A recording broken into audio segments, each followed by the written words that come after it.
Abramos nuestras Biblias, hermanos, al libro de Salmos.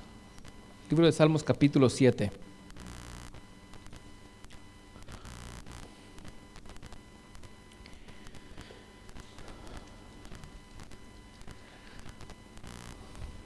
Vamos a leer ahí en Salmos capítulo 7. Vamos al versículo 8. Y ahí dice: Jehová juzgará a los pueblos. Júzgame, oh Jehová, conforme a mi justicia y conforme a mi integridad. ¿Cuántos de ustedes manejan y saben manejar? Solo uno. ¿Cuántos pudieran ponerse delante de un juez? Imagínense que el juez tuviera un video de toda su historia detrás del volante del carro, manejando. Video de todos los ángulos. La velocidad que iba, cuán atento iba, dónde tenía las manos. ¿Podrían ustedes decirle al juez: juez, júzgame conforme a mi manera de manejar? ¿Cuántos estuvieran bien endeudados ahorita? Todas las veces que cruzaste el límite de la velocidad, esos stops que parecen plásticos, ¿verdad? Que uno solo se pasa así. No hay carros. ¿Para qué voy a parar?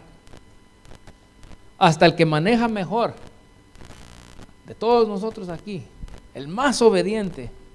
Hey, Junior, it's too loud. I think that's better. Hasta el que tiene el mejor record aquí podría decirle eso al juez: mire, examínenme, miren, hasta me paro. Yo siempre le veo las llantas de adelante al carro de enfrente cuando paro, porque es lo que dice el manual. La línea blanca donde cruza la gente en la luz, tiene que estar uno atrás, nunca pasarse. Y si el juez pudiera ver todo y cada infracción que hemos hecho, cada vez que hemos ido muy rápido o muy lento, o una vuelta en U ilegal. ¿Cuántos han hecho una vuelta en U ilegal? Ay, ¿para qué voy a ir hasta allá? No viene nadie. Pero ahora aquí dice, David le dice al Señor, dice: júzgame, oh Jehová, conforme a mi justicia. ¿Cuántos se atrevieran a decirle al Señor eso? Señor, mírame, aquí estoy, júzgame conforme a mi justicia, conforme a mi integridad. Cuando yo leo este verso, no lo entiendo. Vamos al Salmo 35. Porque ahí otra vez dice el salmista, en el verso 24 dice: júzgame conforme a tu justicia. Luego en el 27 dice: canten y alégrense. Salmo 35, 27. Canten y alégrense los que están a favor de mi justa causa, y digan siempre: sea exaltado Jehová, que ama la paz de su siervo. Y mi lengua hablará de tu justicia y de tu alabanza todo el día.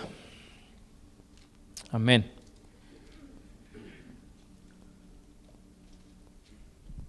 Hoy quiero hablarles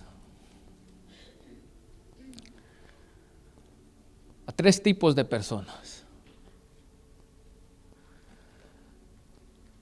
Hay personas que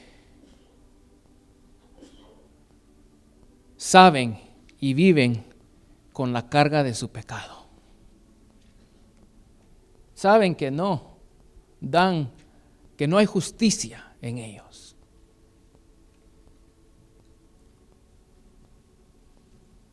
Y les cuesta acercarse al Señor.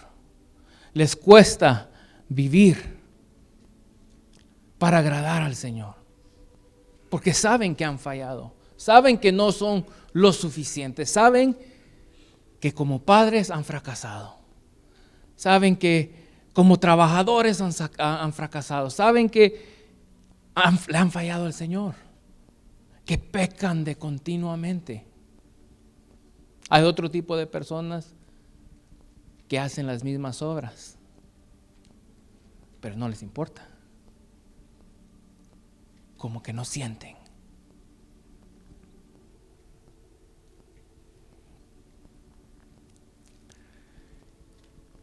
Y hay un tipo de personas que saben que no son suficientes, pero han puesto su confianza en Dios. Y eso es lo que yo quiero que hoy veamos, y que cuando salgamos de aquí podamos salir con esa confianza. Que así como David le decía al Señor, júzgame, Jehová, conforme a tu justicia, conforme a mi justicia. Que nosotros podamos hoy decirle al Señor, Señor, examíname, mírame. Y saber que el Señor nos ama, que el Señor nos ha perdonado, que hay libertad.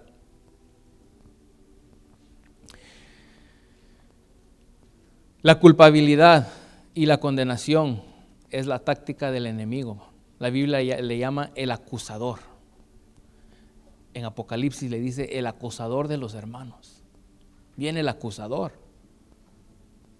a acusarte, a recordarte todo lo que tú has hecho. Piensa en las cosas que tú has hecho, hermanos, tal vez las más feas, y pregúntate, ¿me ha perdonado Dios? ¿Estoy perdonado o todavía venimos con esa carga? ¿Me ha perdonado Dios? O cuando algo no sale bien, cuando hay una enfermedad, cuando hay un problema, uno dice, de plano el Señor me está castigando por eso. De plano el Señor todavía no está contento conmigo porque le fallé, le he fallado. Hay cosas que son muy feas en mi vida que le sigo pidiendo perdón al Señor. Señor, perdóname. Porque tal vez no me ha perdonado. Porque tal vez la razón que esto sucedió es porque no me ha perdonado. Porque todavía se acuerda y se desagrada en mí. El acusador nos mete sus pensamientos. Nos trae sus pensamientos. Y nos lleva al punto que nos trae esa condenación y la culpabilidad. Vivir bajo condenación. Hay momentos de libertad, hay momentos donde el Señor, uno está con gozo delante del Señor y no tarda mucho tiempo en que llegue el acusador o que lleguen esos pensamientos a decirte, ¿por qué estás tan contento? ¿No te acuerdas? ¿No te acuerdas lo que hiciste? ¿No te acuerdas lo que hiciste ayer? ¿Tú crees que el Señor está contento contigo con los pensamientos que hiciste? ¿Con lo que repetiste otra vez ayer? Y rápido, es cierto. ¿Cómo puedo acercarme al Señor? ¿Cómo el Señor me va a hablar? ¿Cómo el Señor me va a bendecir?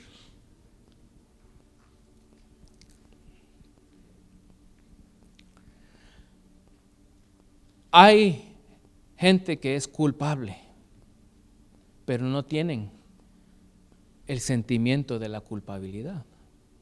Es una opción. Hay gente que ha cometido crímenes y se ponen delante del juez arrogantes, como que no hicieron nada malo. También hay gente que es culpable y se sienten culpables. Y hay gente que no es culpable, pero se sienten culpables. Y por último, hay gente que no es culpable y no siente la culpabilidad. Pero sí hay tal cosa como culpabilidad. Somos culpables. Hay culpa que es verdadera. Una muchacha en la universidad se acercó, que estaba en la universidad, se acercó a un pastor y le dijo: yo caí con mi novio. Y fui a mi líder espiritual y le dije que había caído, pero él me dijo que no me preocupara. Me preguntó si lo amaba. Yo le dije: pues estamos comprometidos, entonces no hay problema. Es madurez en el amor, decía. Pero hay un problema, le decía ella al pastor. Me siento culpable todavía. Entonces este pastor le dijo: porque lo eres. Porque lo eres culpable. Sí, hay culpabilidad porque somos culpables.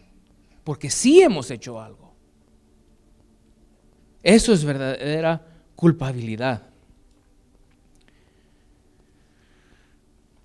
¿Y cuál es el remedio para la culpa? Hermanos, es el perdón. El verdadero perdón. Porque así como hay culpa, sentimientos de culpa que acompañan o a veces no acompañan la culpa. Tal vez alguien hace algo, pero se levanta como que no hizo nada. Como dice Proverbios, esa mujer que solo se limpia y dice: no he hecho nada malo. Pero el perdón es lo mismo. Hay sentimientos de ser perdonados, pero no sentirse perdonados. Y sentimientos de no ser perdonados, pero creen que son perdonados. La verdadera culpa necesita un verdadero perdón. ¿Y cómo podemos obtener perdón? ¿Cómo podemos obtener el verdadero perdón? Con el verdadero arrepentimiento. Con un arrepentimiento verdadero.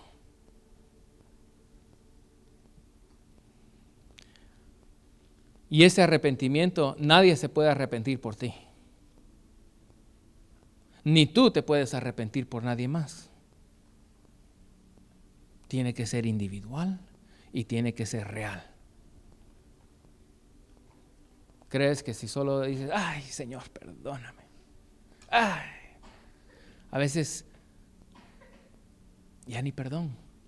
Caminamos como que el Señor está bien con tu pecado. No, sí hay culpabilidad que trae sentimientos de culpabilidad, porque somos culpables. Tal vez si nos hacemos esta pregunta: ¿estamos paralizados espiritualmente? Tal vez hay una área, una cosa en tu vida que te ha paralizado. Tú no sabes que después de esa situación, si el Señor está agradado contigo, si el Señor te ha perdonado, si el Señor está, como dice de Jesús, trayendo contentamiento al corazón de Dios. ¿Crees tú que traes contentamiento al corazón de Dios? Háganse esa pregunta: ¿le traigo yo contentamiento al corazón de Dios? ¿O le causamos rechazo al Señor? Examinemos, ¿qué pensamos que el Señor, cómo el Señor nos ve hoy?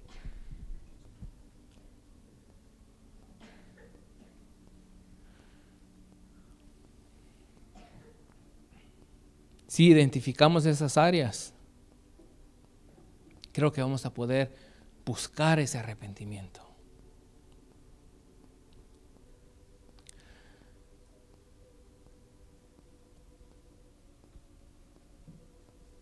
El Señor es como un padre para nosotros. El Señor es bueno. Y el Señor tiene el deseo de vernos libres. ¿Cuántos quisieran tener un hijo que tiene esos sentimientos, que siente que no puede agradar a su padre, que siente que las cosas que hace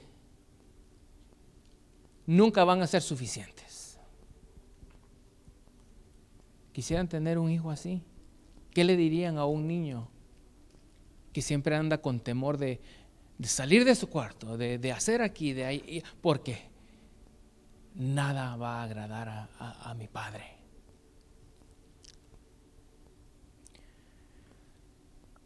Como cristianos tenemos una necesidad. Un cristiano que conoce al Señor tiene esa necesidad de tener la confianza en Dios.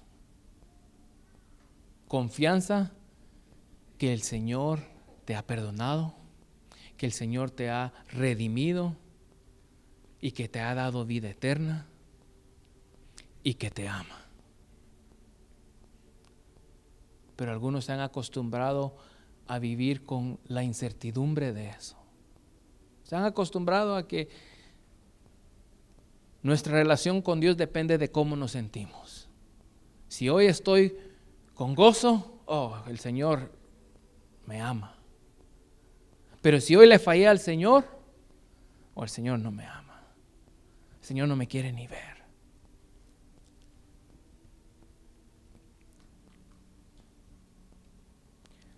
A veces vivimos como que el sacrificio de la cruz nunca sucedió. Como que lo que Cristo hizo en la cruz por nosotros no fuera suficiente. Y caemos en la trampa de los fariseos. Por eso Jesús les dijo a sus discípulos: tengan cuidado de la levadura de los fariseos. Porque ellos eran justos. Ellos oraban. Ellos daban sus diezmos. Eran tan cabales con sus diezmos que si se encontraban una ficha en la calle, la diezmaban. Dice que diezmaban la menta. Imagínense, hermano, cortando hojitas ahí. Señor, estas hojitas son tuyas. Pero ellos habían puesto su esperanza en eso. Pero ¿por qué? Quiero que hoy veamos que vivir bajo esa culpa constante, esa condenación, es algo que no hace sentido. Y que por eso el acusador lo usa como táctica, porque funciona, pero que podamos hoy ver que no hace sentido. Vamos a Santiago.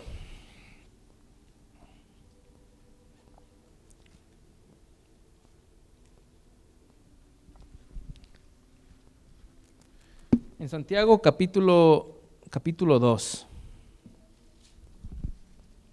versículo 10. Santiago 2:10 dice: porque cualquiera que guardare toda la ley, pero ofendiere en un punto, se hace culpable de todos.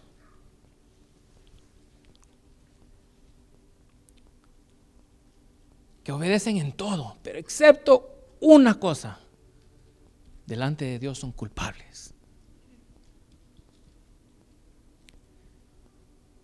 ¿Crees tú que lo que te está oprimiendo, las áreas que el enemigo usa para hacer su táctica, crees tú que si ahorita quedaran borradas, puedes decir, bueno, eso ya no existe, ahora ya no hay nada? ¿O hay algo que hemos hecho? Siempre hay algo. Siempre hay algo, porque somos caídos. Si eliminas lo que te está hundiendo, de todas maneras, hay áreas en nuestras vidas, hay pecados, El problema es que nosotros pensamos, pero esos pecados como que no cuentan, son muy chiquitos, de esos pecados blancos. Pero aquí dice, en un punto. Hay unos que les entra la opresión porque es que le fallé al Señor en esto y ya le pedí perdón, pero no me puede perdonar, pero no me puedo acercar al Señor. Y no se dan cuenta de que todas las cosas que han hecho para fallar al Señor. ¿Cuántas cosas tenemos nosotros que le hemos fallado al Señor? ¿Crees tú que puedes identificarlas todas, hacer un listado de todas y arrepentirte y enmendar y restituir por todas? ¿Crees tú que lo puedes hacer? ¿O hay unas que se te olvidaron? Hay unas que no sabes. No se puede. Es obvio que no se puede.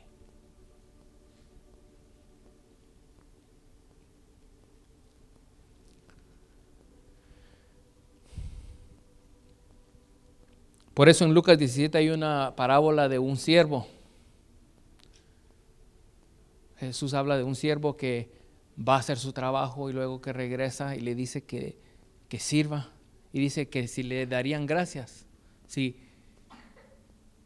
Y dice, él está haciendo lo que tiene que hacer, lo que debe de hacer. Y hacer solo lo que se debe de hacer es un siervo inútil.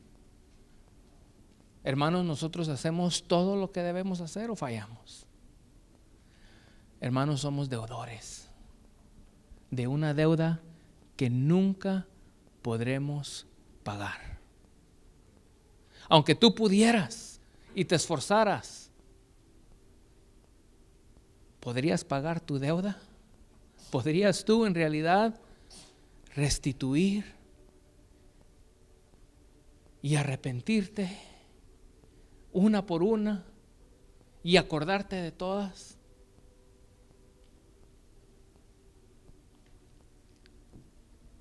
Pero me siento culpable, pero le he fallado al Señor.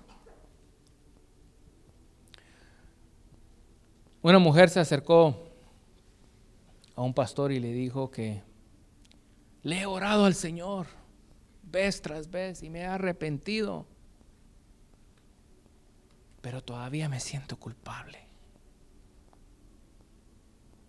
Y él le dijo, pues vaya a orar una vez más. Pero no me escuchó que he estado orando. Y le dice, sí, pero esta vez te tienes que arrepentir de tu arrogancia. Porque no puedes creer en la promesa de Dios de que dice que Él es fiel y justo para perdonarnos si confesamos nuestros pecados. Hermano, ¿te has arrepentido delante del Señor? ¿Has confesado tu pecado? Y aún así viene el acusador y te pone bajo su dedo. Y hemos caído en esa trampa, caído en ese sentimiento de que sí, yo me arrepentí, pero es cierto que soy esto.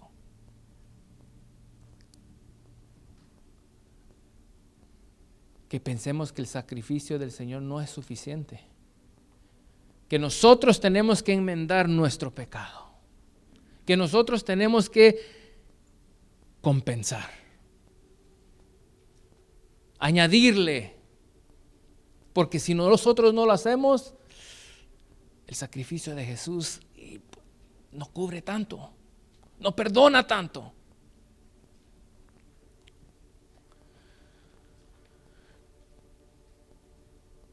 Nuestros sentimientos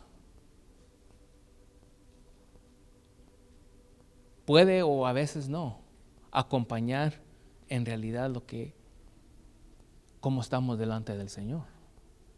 Hay pecadores que se sienten libres, que se sienten bien. Y hay santos perdonados por Dios que se sienten culpables. Vamos a Primera de Juan, capítulo 3.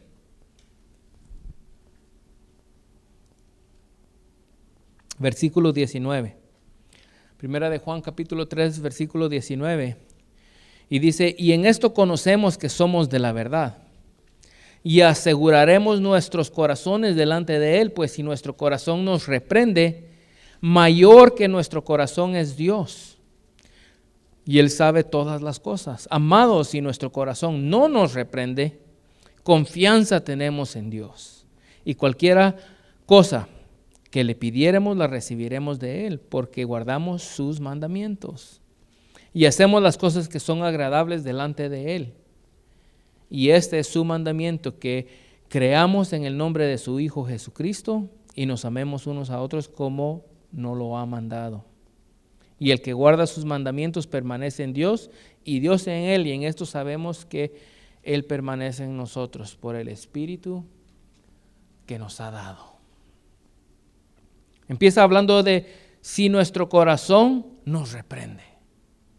¿Quién es más grande que nuestro corazón? Hay otra versión que dice sus sentimientos. Si nos sentimos culpables, dice la Nueva Versión Internacional, mayor es Dios que eso. Entonces, ¿qué hacemos? El Señor perdona si confesamos. Si hay verdadero arrepentimiento, hay verdadero perdón.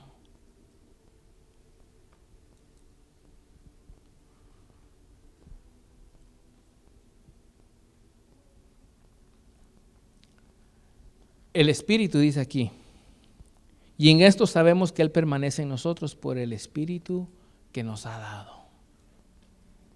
A veces no es culpabilidad, es convicción. ¿Cuál es la diferencia? El Espíritu trae convicción de pecado. Porque sí, a veces somos culpables. Porque sí hay culpabilidad. Y cuando hay culpabilidad necesitamos perdón verdadero y arrepentimiento verdadero. Démosle la vuelta ahí a la hoja y vamos a Primera de Juan capítulo 5.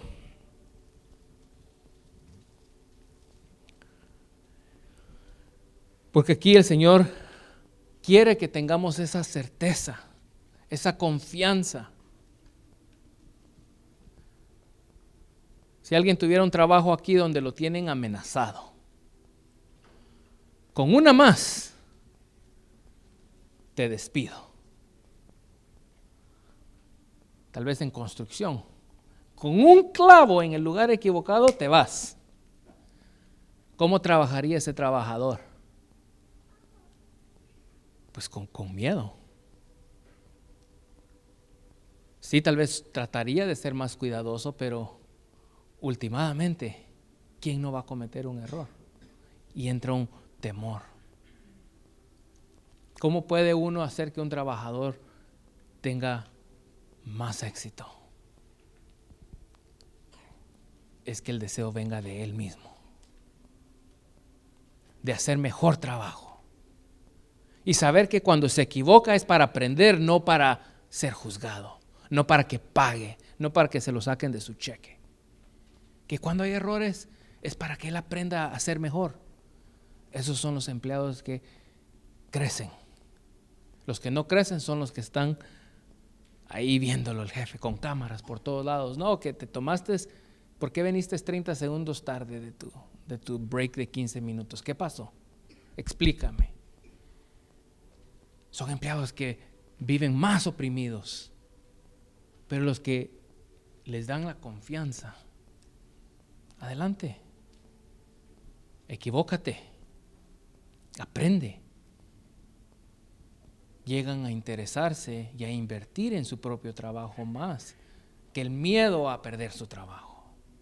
Pero aquí el Señor nos dice en el versículo 11, 5:11, dice, y este es el testimonio que Dios nos ha dado vida eterna, y esta vida está en su Hijo. El que tiene al Hijo tiene la vida, el que no tiene al Hijo de Dios no tiene la vida. Estas cosas os he escrito a vosotros que creéis en el nombre del Hijo de Dios, para que sepáis que tenéis vida eterna, para que sepáis que tenéis vida eterna, para que estén convencidos, para que estén tranquilos. Estén tranquilos que el Señor no está con un garrote detrás de ti, no está buscando, a ver, ahora qué hiciste. Ahora, ¿por qué no hiciste? Pudiste haber hecho esto mejor. Pudiste haber llegado más temprano a la iglesia. Pudiste haber orado más esta semana. Ya veo. ¿Cómo que quieres que te toque y toda la semana ni un canto? Así somos nosotros. ¿Cómo es que quieres que te haga esto y andas de haragán todo el día? Somos muy buenos para ver. Y creemos que Dios es así. ¿Cómo vienes al servicio aquí a cantar y toda la semana bien ocupado?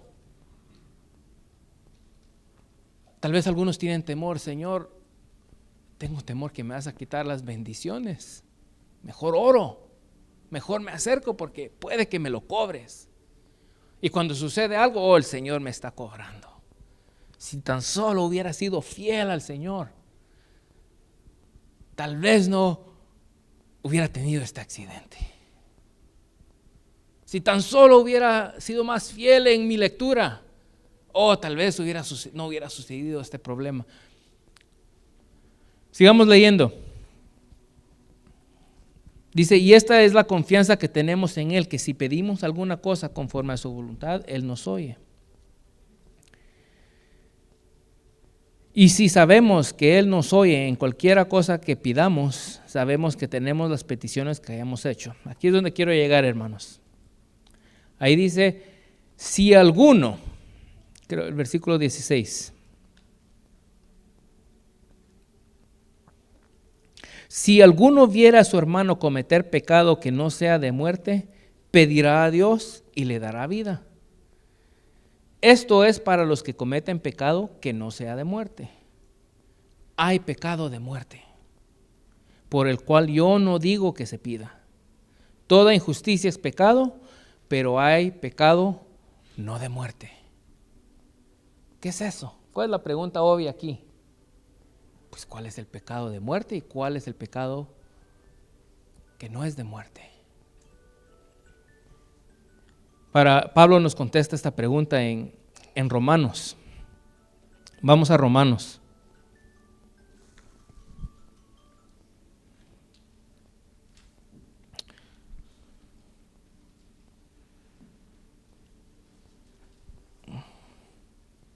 Un segundito aquí.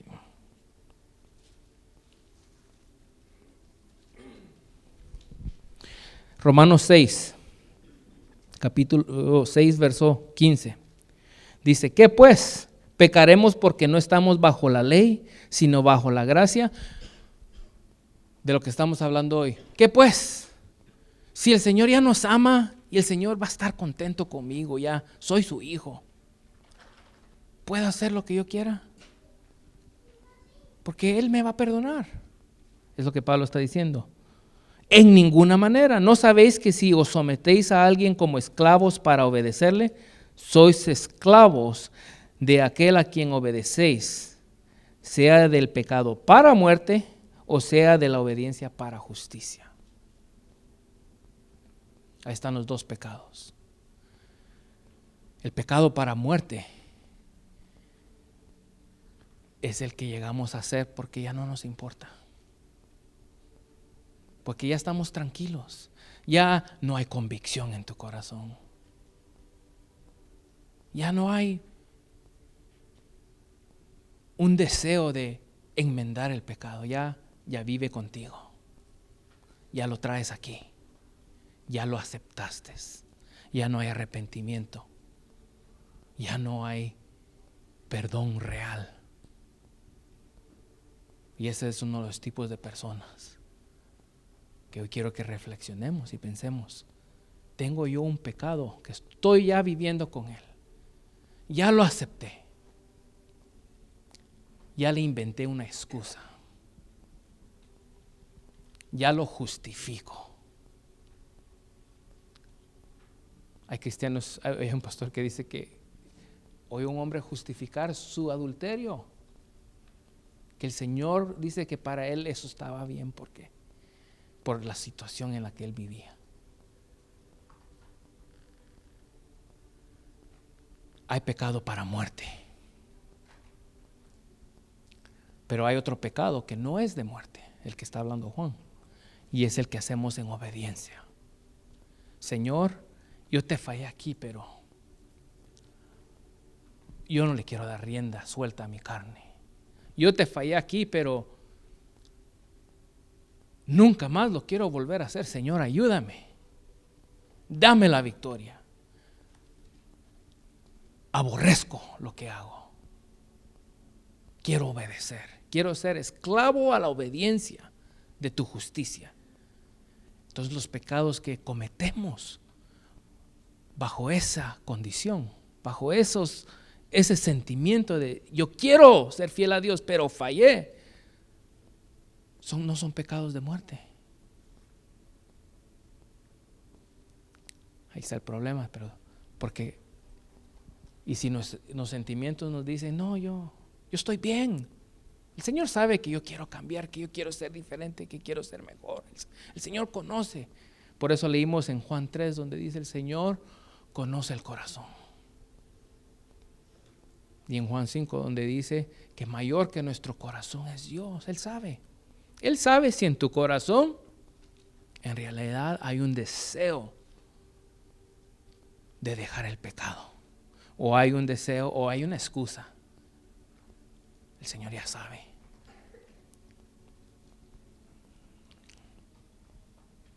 Pongámonos de pie.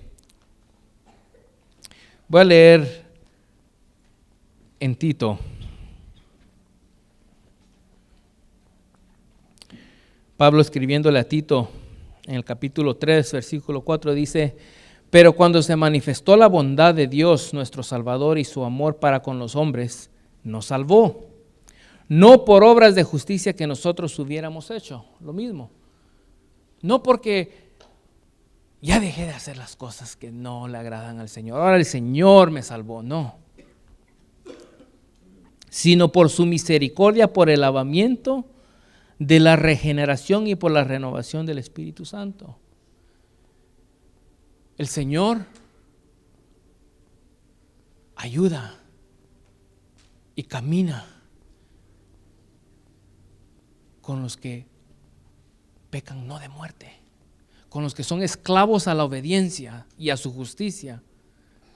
Y por eso habla de la regeneración aquí. Por el Espíritu Santo, el cual derramó en nosotros abundantemente por Jesucristo nuestro Salvador, para que justificados por su gracia, viniésemos a ser herederos conforme a la esperanza de la vida eterna.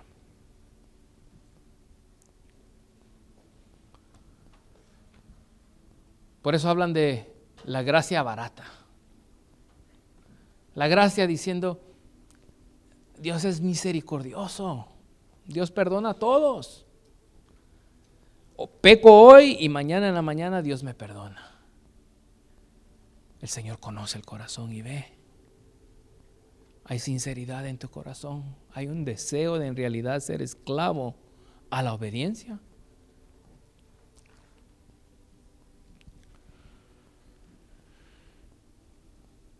Al que no conoció pecado por nosotros, lo hizo pecado.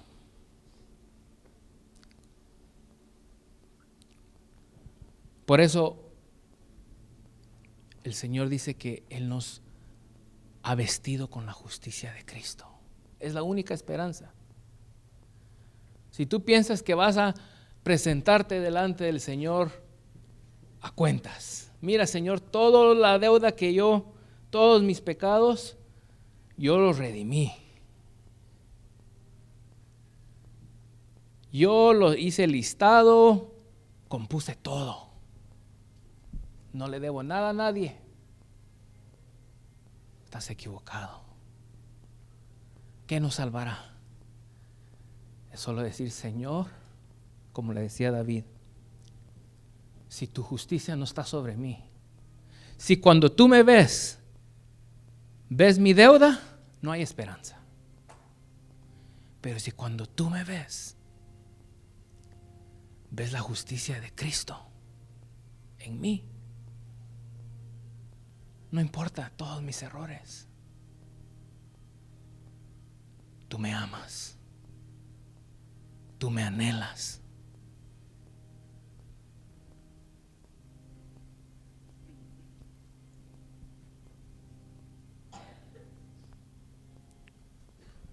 La justicia, cuando el salmista hablaba de la justicia, por ejemplo en el Salmo 71 dice, socórreme y líbrame en tu justicia. David conocía que era la justicia de él sobre nosotros.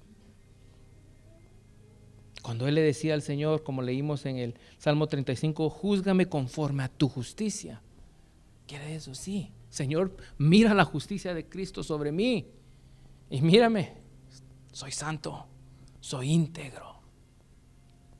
No sé cómo lo va a hacer el Señor, no sé cómo el Señor va a transformarnos, pero tengo la confianza en Cristo. El hermano Lawrence, que él caminaba en la presencia de Dios, dice que en cualquier momento cuando él tropezaba con el pecado, él solo decía, Señor, perdóname. Si tú me dejas a mis deseos, yo me voy a hundir en el pecado. Yo solo quiero caminar contigo. Y él seguía adelante. Él no se enfocaba, ahora estoy hundido. Y en Juan 8 encontramos a una mujer. Hermanos, qué bonito este ejemplo, porque una mujer sorprendida en el acto mismo de adulterio, dice. Sorprendida, recién pecadora, traída a los pies de Jesús, a los pies de Dios mismo, sorprendida en el acto de adulterio. Hasta llegó despeinada. En el acto. Tal vez tú le has fallado al Señor y dices, no, Señor, te fallé, pero ¿cómo voy a leer la Biblia ahora? ¿Cómo voy a llegar al servicio después de lo que hice esta mañana? Señor, ¿cómo voy a ir a la iglesia mañana, Señor, y te fallé? El Señor conoce el corazón, conoce el arrepentimiento real. Entonces te quiere decir que hay perdón real para ti, porque tú eres esclavo a la obediencia.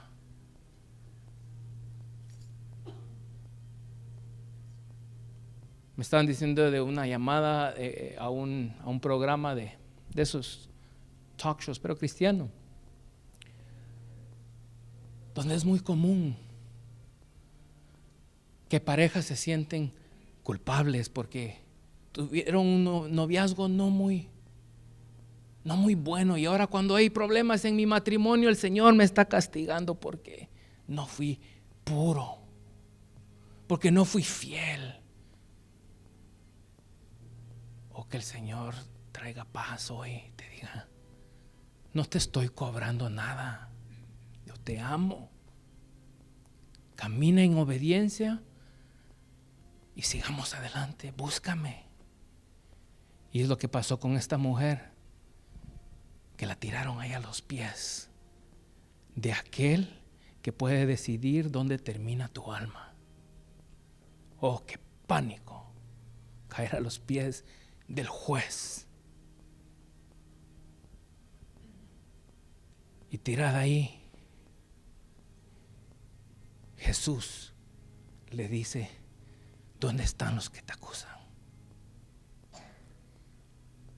Ni yo te condeno. ¿Cuántos quisieran oír eso de Dios hoy? Por lo que te está apachando. Tal vez tú sientes que le estás fallando al Señor como padre, como madre. Tal vez estás fallando al Señor con tu tiempo. Tal vez son pecados de inmoralidad, de robo. Pero hay un clamor que le dice: Señor, quiero obedecer. El Señor, quisieras que el Señor te dijera hoy: ni yo te condeno. Yo no te condeno. No vuelvas a pecar. No peques más. Conviértete en un esclavo de la obediencia, de su justicia. Cantemos ese canto. Sí, bemol. Es magnífico. Es magnífico mi Cristo. Cristo es la única esperanza, la única opción. Si tú crees que tú puedes pagar tu deuda, si tú crees que hay una respuesta en algún otro lugar, no lo hay.